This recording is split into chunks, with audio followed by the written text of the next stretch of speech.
అద్భుతం అంతా కూడా చూసి ప్రజలు విభ్రాంతి చెందారు. అరే, ఇది అద్భుతం ఎప్పుడు కూడా మనము చూడలేదే అని చెప్పేసి వాళ్ళందరూ కూడా ఆశ్చర్యపోయినట్లుగా మనం అక్కడ చూస్తున్నాం. కనుక ప్రేమైనటువంటి దేవుని యొక్క బిడ్డలారా, స్నేహితులారా, ముగింపులో మనం వస్తూ ఉన్నాం. అందుకే సకల మానవాళిని రక్షించుటకు యేసు ప్రభువు మనుష్య కుమారుడుగా, దేవుని కుమారుడుగా, మన లోక రక్షకుడుగా యేసు ఈ లోకానికి ఆయన వచ్చారు.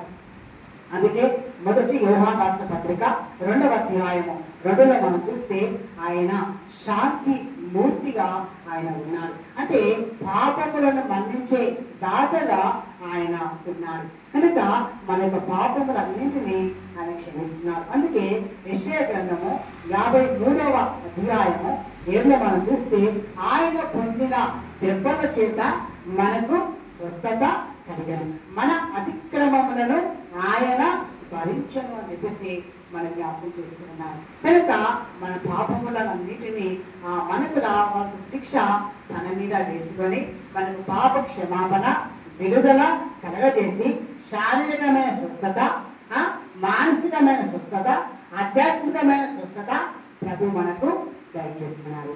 అతి కృప, అతి ధన్యత దేవుడు మనకు దయచేయుగాక.